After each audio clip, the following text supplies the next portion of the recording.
Bonjour à tous. Le temps passe, mais les souvenirs restent. Si j'ai appris quelque chose aujourd'hui, depuis que je suis née, c'est que la vie est parsemée d'épines plus que de fleurs. Ce jeudi 14 juillet 2016, nous avons découvert que cela n'arrive pas qu'aux autres.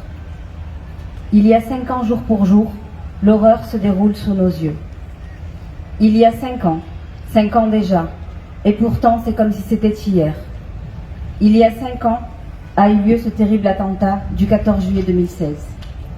Il a fait 86 victimes décédées, nos anges, à jamais dans nos cœurs. Il a fait des centaines de blessés physiques, meurtris, au plus profond de leur chair. Il a fait des milliers de blessés psychologiques, détruits au plus profond de leur âme. 5 ans, ponctués par de nouvelles barbaries, en France et partout dans le monde. 5 ans, et malgré tout, ce vide indescriptible et ces blessures qui restent des plaies ouvertes, terriblement douloureuses. 5 ans plus tard, c'est toujours impossible de trouver les mots pour expliquer l'inexplicable. 5 ans après, nous ne devons pas oublier. Et c'est pourtant difficile de se souvenir. Car ce souvenir, c'est se souvenir de l'effroi, de l'horreur de ce soir-là. Se souvenir de cette mort qu'on a vécue, qui nous a envahis. Se souvenir de nos corps et de ceux de nos proches touchés. Se souvenir de ces corps d'inconnus étalés sous nos yeux. Se souvenir de l'angoisse, de la panique, de la confusion que nous ne pouvons pas décrire. Se souvenir du désordre et de l'attente. Et les enfants dans tout cela. N'est-ce pas eux que tous nos espoirs reposent? Que faisons-nous pour eux 5 ans après? Comment peut-on les aider? Ils ont vécu ce que personne n'est préparé à vivre, ni les adultes, ni les professionnels, quel que soit leur domaine.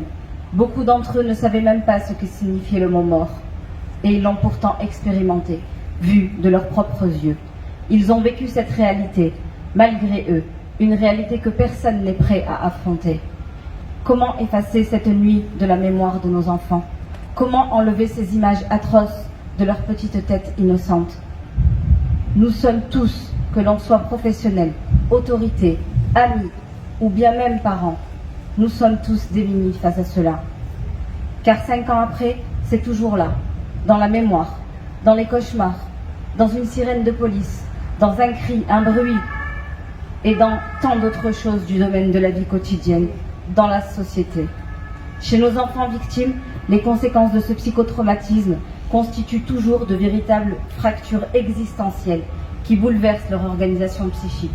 5 ans après, c'est se souvenir de l'indicible, mais c'est aussi se souvenir de l'intervention et l'implication immédiate des forces de l'ordre, des pompiers, des soignants et des bénévoles au mieux de leur capacité à cette situation dramatique inédite.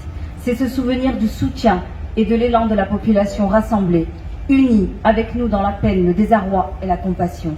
Se souvenir également de toutes les victimes d'attentats, si nombreuses en France et dans le monde, et se souvenir au plus proche de nous, de nos 3 victimes de la basilique Notre-Dame. 5 ans se sont écoulés, et la vie a continué son chemin. Pourtant, cette immense blessure, ce vide profond, resteront gravés en nous pour toujours. Nous, les victimes, les familles, et vous, les témoins de ces atrocités. Mesdames et messieurs, nous sommes tous concernés par le terrorisme. Quoi que nous fassions et où que nous soyons, le terrorisme peut soudain s'abattre sur nous, comme la foudre, et bouleverser toute notre vie. Nous le savons particulièrement, car nous l'avons vécu. Au cœur de toutes ces atrocités, il est facile de se laisser tomber dans le cercle vicieux de la haine et de la colère. Mais ce n'est pas en suivant ce chemin destructeur que nous ferons de notre monde un monde meilleur. Afin de nous regarder dans le miroir avec dignité, nous avons choisi la voie de la résilience, de la paix, de la vie, de l'espoir, de la justice et surtout de l'amour. Car nous devons être meilleurs que nos bourreaux. S'il y a une chose que je peux affirmer, c'est que nous ne serons plus jamais les mêmes. S'il y a une chose aussi que je peux affirmer, c'est que nous allons absolument rester debout. Nous allons nous servir de cette épreuve et de notre force pour empêcher de nouvelles catastrophes et pour éviter que nos enfants et nos futures générations vivent de tels drames. Car nous avons le devoir de préparer un bel avenir à nos enfants et petits-enfants. Dans ce but, depuis cette date fatidique, comme beaucoup de victimes, nous nous battons. Je me bats sans cesse dans tous les domaines de la vie quotidienne pour survivre à cette déflagration que nous vivons toujours et à chaque seconde dans nos chairs et dans nos âmes. Depuis 5 ans, nous faisons preuve de beaucoup de courage, d'une grande détermination, d'une force mentale colossale, pour ne pas dire surhumaine, de ressources qui nous surprennent nous-mêmes, afin de surpasser nos difficultés et nos douleurs, pour revenir à la vie et reprendre une place dans la société.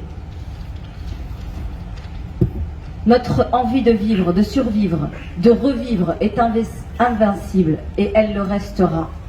Mais dans notre reconstruction, chacune et chacun d'entre vous a aussi un rôle à jouer. Aidez-nous encore et encore à redonner du sens à tout cela, parce que ça ne doit pas s'être passé pour rien. Et la meilleure manière dont vous pouvez le faire, c'est en nous accompagnant, par votre compréhension, votre empathie et votre amour. Je terminerai par l'extrait de ce poème de Jacques Roumain, car pour ma fille Kenza, également blessée, et moi, c'est exactement de cette manière que nous ressentons notre ville, notre Nice bien-aimée, mais au-delà, notre pays, notre France. Si l'on est d'un pays, si l'on y est né, comme qui dirait natif, natal, eh bien on l'a dans les yeux, la peau, les mains, avec la chevelure de ses arbres, la chair de sa terre, les eaux de ses pierres, le sang de ses rivières, son ciel, sa saveur, ses hommes et ses femmes. C'est une présence dans le cœur ineffaçable, une fille qu'on aime. On connaît la source de son regard, le fruit de sa bouche, les collines de ses seins, ses mains qui se défendent et se rendent, ses genoux sans mystère, sa force et sa faiblesse, sa voix et son silence. Merci à tous pour votre écoute.